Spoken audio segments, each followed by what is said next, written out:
as we start things off with at WJC rankings. Based off his draft year, best HADY playoff production ever, better points per game at the men's worlds than Leo Carlson and Adam Fantilli. Second best World Junior Championship draft year production behind Celebrini. Best forechecker in the draft, 6'1", 205 pounds. Is Brandsegg-Nygård a top 10 pick in your eyes? Well, when you list off those many accolades, it certainly is impressive. To answer your question, I don't think he's a top 10 pick. It's not because of Michael Brandsegg-Nygård. I think it's because of the class that's in front of him. There are just so many options available in this draft, particularly among defensemen. And the fact that he's a winger, not a center, is another thing that I think will ultimately impact his draft stock. Could he be a center? I mean, I guess, you wonder if that's a player that you could put in that mode. The thing is that he plays a style that I think is very influential in terms of his draft stock, because he is such a heavy player. You mentioned he's a good forechecker. He's good defensively. He's physical. He's competitive. I think his compete is among the highest in this draft of any player. But I think that there is some legitimate, overall concern about his offensive upside. Yes, he had a better points per game average than the two guys that you mentioned, but he also played an outsized role on a team that basically needed him to be a productive player, whereas Adam Fantilli, Leo Carlson were young guys on teams that were pretty loaded and didn't need them as much in that same way.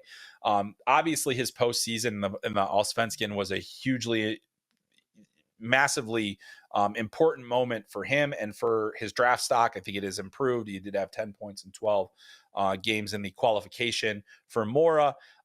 He's committed next year. He'll be playing for Skellefteå in the SHL, which helps as well, knowing where he's going to be. And I just think he's a really impressive young player that is going to get a lot of attention. I just don't see him breaking in. I don't think the offensive upside is at a high enough level for him to break up that great group of defensemen, the guys that have been really solid in so many ways. Some of the other forwards, Berkeley Cat and Caden Lindstrom. I think that there are going to be people that are going to have Konsta Helenius ahead of him, even though Nygård definitely played better than Helenius at the Men's World Championship and in other settings this season. But I do think that the hard part for me right now in vaulting him into that lofty status is that, I think that there's offense there for sure. I think he's got a tremendous shot. I think that it's just that lack of dynamic offensive element. I don't believe that he's a lock to be a top 6 player in the NHL. I don't believe that he's a guy that could ultimately drive a line. And so that's where we see that disconnect. So I think he's still in that top 15 to 20 range. I just don't think top 10 makes enough sense for a player like him at this point. I mean, obviously, if there's really not going to be any on ice information that we can learn. It'll be interesting to hear when I go to the combine, what's the buzz about him. But I know how I personally feel about the player.